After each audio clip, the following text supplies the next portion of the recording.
So the other day there, I was scrolling through the Reddits for my biannual reminder that I do actually have a Reddit account. And I saw a post that was talking about their experience with the furry community. And just like every YouTuber and Twitch streamer, I felt qualified to talk about this topic. And I've just finished uni, so what else am I going to do? Find a job? So, to summarise this post, the poster says that they've kind of really been struggling to feel a part of the furry community. They say they've been drawing for a year and a half, and they'll get maybe a couple of replies on Reddit, but they've not really been able to have a conversation with people and really make friends. They've also said that, a lot of furries already have their social circles, and it can be really tricky, particularly with somebody who is new to the furry community, to really push through and make a group of friends. And this really hit home for me, because I know myself and so many other furries I know have also felt this. Particularly after you get past the this kind of honeymoon phase of accepting yourself as a furry, oh, there's so much to do. I think sometimes it can really feel like, how do I be a part of this now? And I know what you're thinking. Wiffles, you have 497 subscribers. You probably own a yacht and on a personal name basis with who's not controversial at the moment? Lex Luthor. But when I joined the furry community, even after I fully accepted myself as a furry, I felt like I wasn't cute enough, that I wasn't eccentric enough, that I wasn't artistic enough.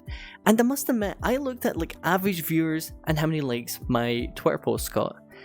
And it can be a really dangerous game, because you're then putting your performance and how you feel good about yourself in the hands of a volatile random number generator, essentially.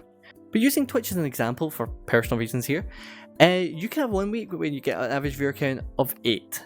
And you can be like, yeah, this is amazing, this is doing really great, that's that. And then next week you could be producing the same content and getting an average viewer count of 5. And it's so easy to get into this, oh my goodness, am I doing something wrong? Does my content suck? Do I need to change? Do I need to do this and that? And it really sucks the joy out of content creation. And especially on YouTube and Twitter, which your posts really rely on algorithms that are completely random and deliberately obscure. And that's why, personally, I decided, instead of judging how well I feel about my content through numbers, I decided to really look within and see how I feel about my content. So it doesn't matter that I'm quite a small YouTuber or quite a small Twitch streamer. I enjoy what I do, and when I start feeling like it's graining on me, or perhaps I'm not enjoying it quite as much as I used to, I change it up. I change lots of these things, think what I'm going to be doing, and just do what makes me happy. Because at the end of the day, if I produce a YouTube video or if I do a Twitch stream and nobody sees it, it doesn't matter, because I've already got what I wanted from it. I get a little bit of happiness. I get to feel like I'm enjoying myself. I noticed a lot of people who have spoken to me after saying that they've noticed the difference. I've got a friend who knew me before I was a furry, and a friend that still knows me today, and they talk about how different I am, how more energetic, how happy and confident I've become, because I'm creating content I enjoy. So, like I said, it means if nobody watches it, I'm still having fun. And this leads me to another part of the original poster's post. They say that they've really struggled to make friends in the furry community, and really kind of struggled to make conversation. And I know I've already said this in my How to Make Furry Friends video, so I won't go into too much detail here, I promise. But one big way you can make friends, and this is how I personally made quite a lot of individual friends, is head over to a streaming platform like Twitch.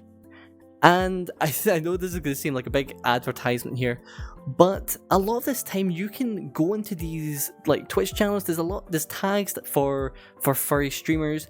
You can have a wee look around, see if they're playing any games that you like, pop in, and it's almost like a social free trial without having to spend money in the end. I'm looking at you, Spotify. And I know some people aren't wanting to hear this, but when you do this method of going into Twitch streams and stuff, please be patient. I know it's like when you have a conversation with a chatter or the streamer, you can be like, oh yeah, I really want to get into the DMs and have like a conversation and stuff like that. But please wait until you have like a genuine connection and perhaps a few conversations on the Twitch stream before really jumping into the DMs. Because I've had quite a few uncomfortable messages. And it's not because these people are like socializing wrong. I was just kind of the wrong person to socialize in that way. It's really the it's not you, it's me scenario. But this is why having that kind of genuine connection really matters when you jump into DMs, because you don't want to end up going dick spaghetti for somebody who perhaps isn't really into that kind of high energy kind of stuff. Other methods I said in that video to make furry friends was also to go to perhaps local fur meets. And this could be either through like Telegram, or like you can find out through Twitter, see if you can search for like local furries. But I know that can be really intimidating for a lot of people, so I would also recommend perhaps going to Furality, which is a virtual FurCon, where there's like literally thousands and thousands of furries. There's lots of events, lots of meetups for specific groups. I know there was like the Scaly meetup, there was the Wolf meetup, there was the Vor meetup. But there's something for everybody. And when you start feeling uncomfortable, or you're just like, I don't feel part of this, or you're really struggling, you just take your headset off, or you switch off the computer, because you can go on desktop as well. You don't actually need a VR headset for it. You can just take a step back, and you're in your room, and you're in your safety room. So it actually might help to meet people that way. But that's the end of the video. I wanted to keep this one a short one. This is an unscripted video, so if you like this kind of format, please give me a shout. Even though it's probably been like an absolute mess, train wreck, it's probably been like one of those moldy 7-week pancakes on the ground. But I really hope somebody or anybody got anything out of this video, whether you felt like a little bit of understanding or helped mentality or anything. But if I've missed anything, pop them down in the comment section. I would love to hear some methods that you guys helped with. And let's show some love to some beings who perhaps are struggling to make friends. But if you fancy checking me out, here's some of my socials. But yeah, remember guys that you mattered yesterday, you matter today, and you matter tomorrow. And I love every single one of you. Mwah!